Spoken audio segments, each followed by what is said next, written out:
before we start, don't forget to subscribe to the channel, because this story will remind you that life can change in a single moment. His name was Michael Reed. For years, people only saw him as a homeless man who sat outside the Grand Avenue Hotel in Chicago. Every morning, he stood at the corner, cold, tired, and invisible to the world. Guests walked past him. Some looked away, others laughed, and a few tossed coins without even looking at his face. But what no one knew was that Michael once had everything: a job, a home, a family. He lost it all after a terrible accident and a few bad decisions.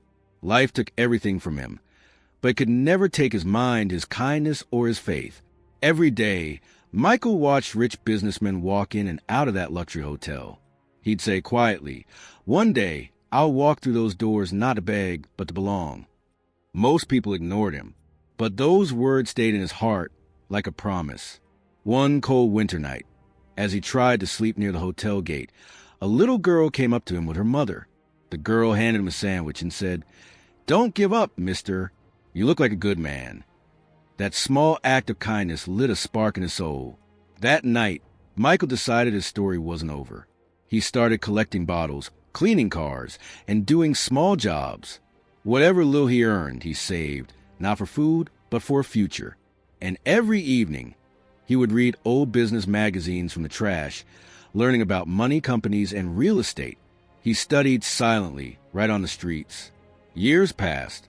Michael found part-time work at a small motel cleaning rooms. The owner noticed how hard he worked and offered him a permanent position. Slowly, Michael saved enough to rent a small room, and then he started something few could imagine: his own cleaning service. With honesty and dedication, his business grew. Soon, he was providing cleaning services to hotels across the city. The same man who once slept on sidewalks was now signing contracts with big companies. Then one morning, he received an offer. The Grand Avenue Hotel, the same one that once pushed him away, was going bankrupt. Michael couldn't believe it. He looked at the paper and whispered, "This is the moment I've been waiting for." He worked day and night, gathered his savings, and with the help of investors he met over the years, he bought the hotel. Yes, the same hotel that once refused to let him in. When he walked through those doors as a new owner, the staff stared in disbelief. The manager, who had once told him to go beg somewhere else, stood frozen. Michael smiled and said, "Don't worry. I'm not here to remember the insults. I'm here to build something better."